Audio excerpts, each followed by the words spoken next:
Film की शुरुआत में हमें एक खूबसूरत नर्स को दिखाया जाता है जो हॉस्पिटल में अपने मरीज की देखभाल कर रही थी। मरीज एक बुढ़ी औरत थी जिसकी हालत बहुत ज्यादा खराब होती है। उसको सांस लेने में भी तकलीफ हो रही थी, इसीलिए वो नर्स जिसका नाम ग्वेन होता है वो उस औरत के पास आती है और उसकी ऑक्सीजन को बंद कर देती है। उसके सांस लेने के पाइप को भी उसने बंद कर दिया था। इस वजह से उस बुढ़ी औरत की सांसें बंद होने लगी थी। हैरानी की बात ये थी, उसके बाद हॉस्पिटल में ग्वेन शोर मचा देती है, डॉक्टर को बुलाती है। जब डॉक्टर आकर उस बुढ़ी औरत को बचा रहे थे तो ग्वेन दरवाजे के पास खड़ी हंस रही थी। यहाँ पर हमें पता चलता है ग्वेन एक साइको पागल नर्स है। उसे अपने मरीजों को दुख तकलीफ में देखना अच्छा लगता था और उस बुढ़ी औरत को डॉक्टर्स ने बचा लिया था। ग्वेन ये सब देखकर चली जाती है। उसे देखकर इस बात का अंदाजा लगाया जा सकता था कि उसे अपनी ऐसी हरकत पर जरा सा भी पछतावा नहीं था। इसके बाद सीन एक घर पर शिफ्ट होता है जिसमें मीरा नाम की लड़की अपने हस्बैंड और बेटे के साथ हंसी खुशी जिंदगी गुजार रही थी। उसका हस्बैंड जब उससे बातें कर रहा होता है तो उनके पास उसका बेटा आता है जो कह रहा था मॉम मेरे पाँव में दर्द हो रहा है। यहाँ पर हमें पता चलता है कि मीरा के बेटे को एक बीमारी थी जिस वजह से वो सहारे के बगैर सही तरह से चल नहीं पाता था। मीरा अपने हस्बैंड से अपने बेटे के बारे में बात करती है कि खुद से सीढ़ियाँ चढ़ता उतरता है, मुझे उसे देखकर बहुत डर लगता है, कहीं उसे कुछ हो ना जाए। मीरा का हस्बैंड सुनकर कहता है ओ कम ऑन यार, इतना मत डरा करो, कुछ नहीं होता हमारे बेटे को। तभी हम यहाँ पर मीरा के घर में ग्वेन साइको नर्स को देखते हैं जिसे मीरा ने अपने बेटे की देखभाल के लिए रखा था। यहाँ पर ग्वेन फैमिली मेंबर की तरह मीरा के घर में रहा करती थी।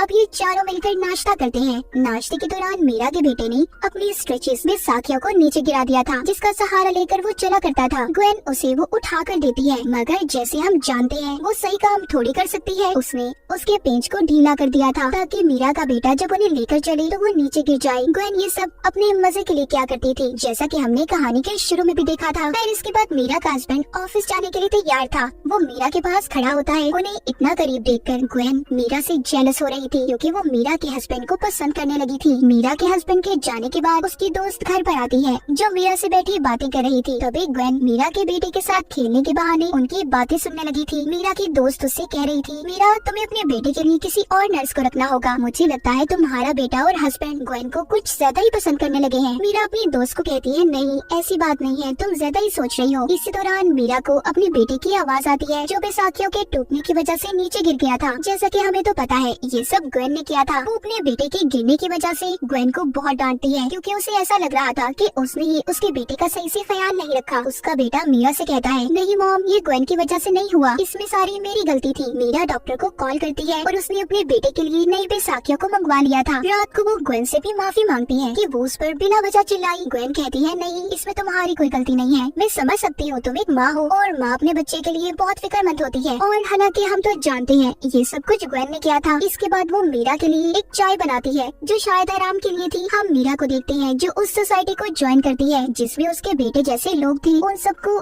ऐसी ही बीमारी थी। मीरा उन्हें बताती है, रोने लगती है, कहती है मुझे बहुत बुरा लगता है, मेरा बेटा आम बच्चों की तरह खेल नहीं पाता। सब सुनकर कहती है हम समझ सकते हैं क्योंकि हम भी इस बीमारी में कई बरसों से जी रहे हैं। इसके बाद वो घर पर आती है। ग्वेन उसे चाय देती है जो उसने उसके लिए बनाई थी। मीरा चाय पीते ही सो गई थी। कुछ देर के बाद डॉक्टर घर पर आती है। जब मीरा सो रही थी तो वो उसके बेटे की स्ट्रेचेस बैसाखियां लेकर आती है। जब वो डॉक्टर मीरा के बेटे को देने जा रही थी तो ग्वेन ने उन्हें रोक लिया था और कहती है आप जाएं, मैं इसे दे दूंगी। जाते हुए डॉक्टर कहती है मैं शायद तुम्हें जानती हूँ, मैंने तुम्हें कहीं देखा है। साथ ही वो ये भी कहती है मुझे जैसे ही याद आएगा आई प्रॉमिस, मैं तुमसे वादा करती हूँ मैं तुम्हें जरूर बताऊंगी। इतना कहकर वो वहाँ से चली गई थी। उसी शाम ग्वेन उस डॉक्टर के घर पर जाती है और उन्हें बताती है आपने सही कहा था कि आप मुझे जानती हैं, मैं भी अक्सर आप ही को याद करती हूँ। इतना कहने के बाद उसने डॉक्टर को पकड़कर उसकी बाजू में इंजेक्शन लगा दिया था। यहाँ पर हमें पता चलता है कि कहानी के शुरू में ग्वेन ने जिस बुरी औरत को मारने की कोशिश की थी उसकी जान इसी डॉक्टर ने बचाई थी। मगर अब ग्वेन को डर था कि कहीं ये बात डॉक्टर मीरा के हस्बैंड को न बता दे, इसलिए उसने ड्रग वाला इंजेक्शन लगाकर उसे मार दिया था।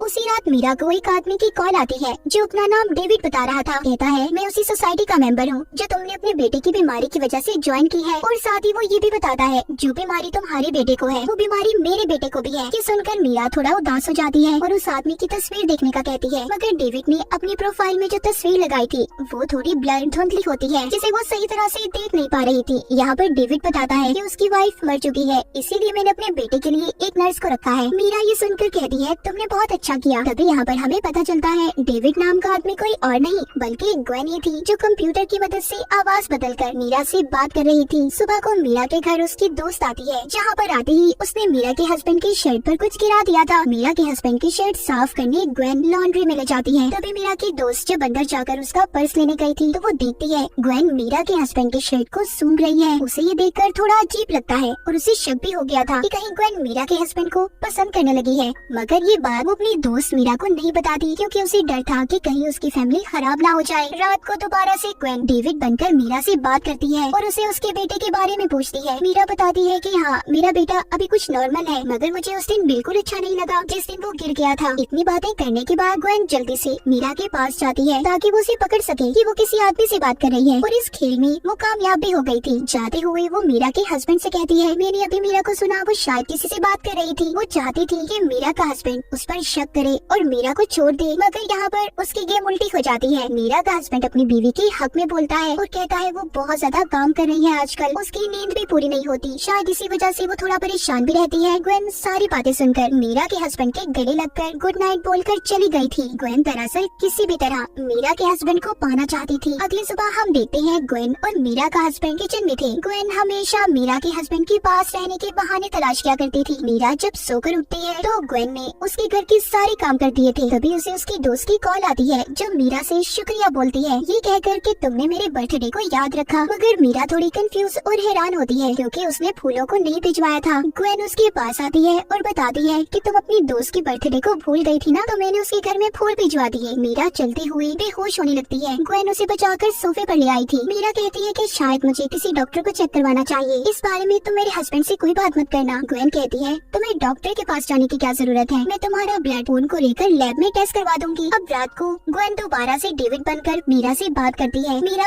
उसे अपनी परेशानियों के बारे में बताती है। तभी यहाँ पर उसका हस्बैंड और बेटा आ गए थे, जिन्हें देखकर मीरा कॉल को कट कर देती है। मीरा अपने बेटे को कमरे में ले जाना चाहती थी, मगर तभी उसे सब कुछ धुंधला दिखाई देने लगता है और वो सोफे पर ही सो जाती है। तभी उसे मैसेज आता है डेविड एक फ्रॉड है।